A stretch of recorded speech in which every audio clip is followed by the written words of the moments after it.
Hey everybody, this is Nathan, and I wanted to give you guys just a quick overview of InDesign in the context of creating a document, placing in your type and your images, and then packaging that document so that when you're done and you save, you can have all your fonts and all your pictures all in one place. So this is going to be fairly quick, and again the focus is just to show you the packaging feature, and I'll try to do a couple more lectures on a couple more tools.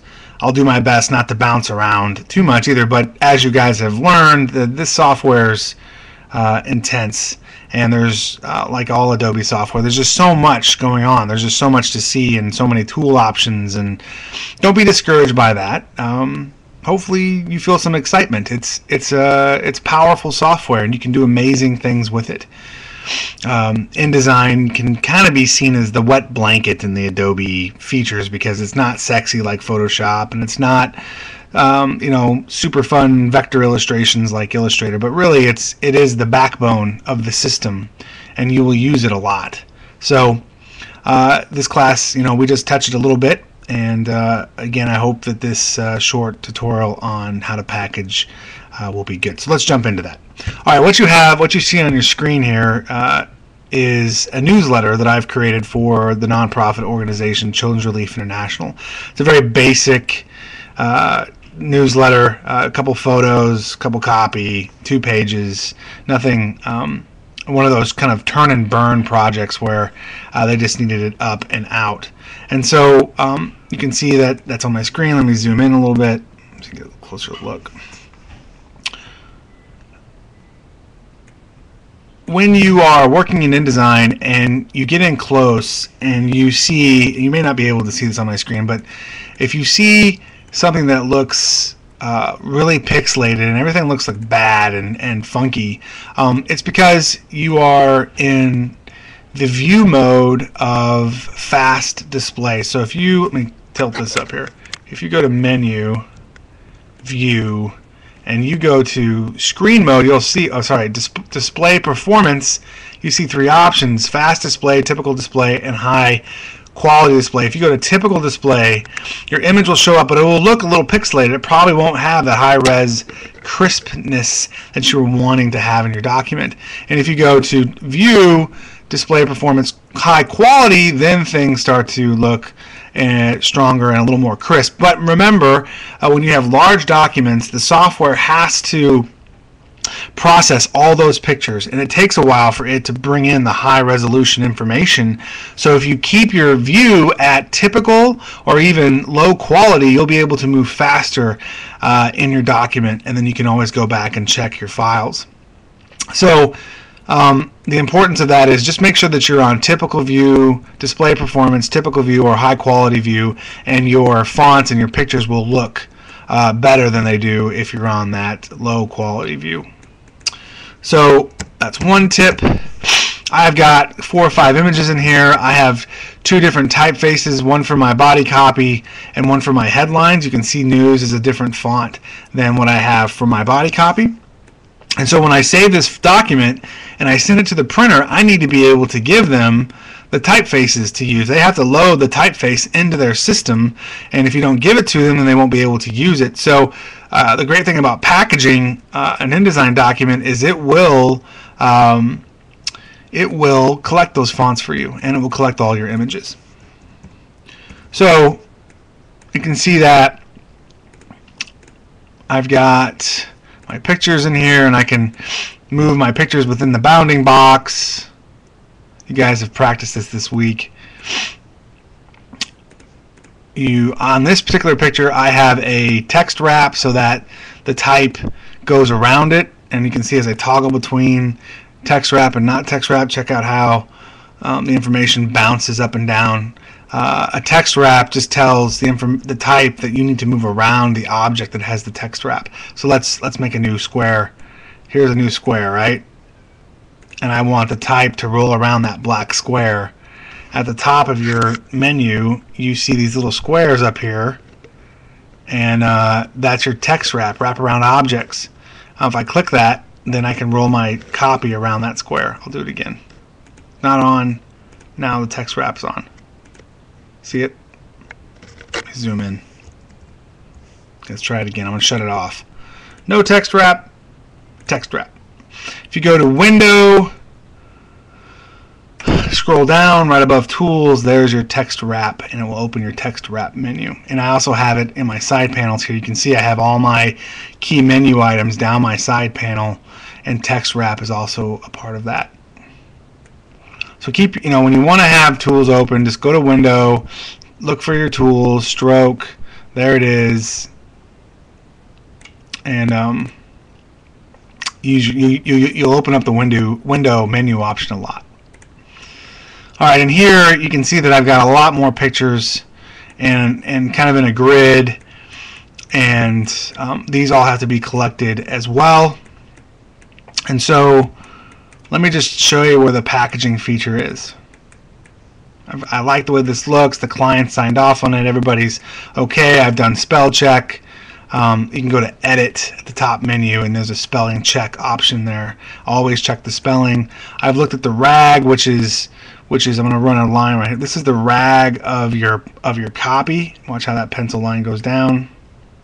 You always want to run your eye down the side of your copy to make sure that the RAG of the lines are okay. I mean, sometimes you can get some weird elements. I have an issue here where I kind of have a widow program is sitting by itself. That's a typographical faux pas. So what I'll do is I'll drop, I'm going to zoom in, I'll drop on site down by hitting Shift Return, and now 18 sticking out too much, so I'll go back in and I will try dropping down Valerie. I'm playing with my type, as you guys can see, to see if it looks any better this way. 18 months. So yeah, I want to need to play with this a little bit more. Make sure my typography and the RAG of that paragraph area looks good. It looks good here. Everything looks fine right here. My eye runs down that just fine. My eye runs through here just fine. You're going to learn to train your eye to see the sides of your typography and your columns of text so that you have quality. But for the sake of time, let's assume that we're feeling good about it. And I'm going to package this sucker. So I'm going to go up to File. Let me tilt my camera here. Up. File. And at the bottom of File, you see Package. I'm going to click on Package. And here it says Summary. Let me see if I can get in closer. Whoops. Well, you'll see it if you guys are going along with me. I moved my camera and now I'm having some technical issues. Okay, there's the summary. And down the side it says fonts. It's checking, do I have all my fonts? If I was missing a font, there'd be a red flag there. Links and images. A little yellow icon will show up if I'm missing any links or images. And right now I'm not, which means everything's in place. Colors and inks, make sure that you've got you're not going to look at those too much. You're really going to make, when you package something, you're just going to double check your type, and you're going to double check your links. And then when you're done with that, all you got to do is hit this package button. It's going to say it must be saved, please save. I'm going to name the file Friends of CRI, and then you can type in all this information, and it will be remembered by those who pull this file up again, or when you send a PDF out, all this information is included in that PDF as kind of like a side note. If you hit Apple I, you'd see it. So I'm going to continue, and now it's going to ask me where I want to put it. Where do I want all this stuff to go? So I'll put Friends of CRI, January 2012, folder. It's going to my desktop, save. It's telling me that font software can, you have to have the licenses. I'll say okay. And it's packaging, and let's see where it is. It landed on my desktop. There's the folder. Can you guys see that? Let me move over here. There's my folder. It's in the orange. I just highlighted it. And I'm going to double click on that folder, and there it is. There's my document info, all my fonts, and here's all my links. You can see all the photos that I have in there. And then there's my InDesign file. And what I like to do is I like to save a PDF and put that in the folder as well. So to save a PDF, I go back to InDesign, I go back to File, and I export and I choose export, and now I've got a menu that opens up and it says friends, and down here it asks me what kind of export. I can export it as an EPS, a flash file, an InDesign markup, a JPEG, an XML, but in this case I want it for a PDF, print, save, high quality. It's usually what I pick, export, and now I've got a PDF of this document as well. There it go? It's in there somewhere. I don't know where I saved it to, but it's there. Great. Well, that's how you package. File, package. Double check if you have all your fonts. Double check all your images are linked. If your images are not linked, you'll go to your links menu, which is right there. I'm clicking on it, opening it up. If you go to Window, Links, and in your Links menu, you can see all the photos that you have in here. And it's going to tell you the file name. It's going to tell you the color space. It's going to give you all the information on the photo itself. And then it will have a broken icon if the link's not there anymore. And then you'll just have to click on the picture and hit the relink button to find the photo. A menu opens up and it allows you to find that photo. If you want to edit a photo in the original software, you just go to File, click on the photo with your selection tool, go to File, and then say Edit Original. And once you click that, it'll open it up in Photoshop for you, or wherever the original was. So in this case, it was an original JPEG. Okay, so packaging, some link menu options, just a few other little tidbits. I've been talking for 11 minutes. I think that's probably long enough. You guys as a class are doing great. I really appreciate your efforts. I really appreciate your creativity. I appreciate that you're helping each other out. This has been a good class for that. You guys are really jumping in and providing some feedback. You're making really good progress. The next few projects require you to be in InDesign. It's going to be a little tedious. Do not be discouraged. Have some fun, man. If you're not having fun, you're doing something wrong.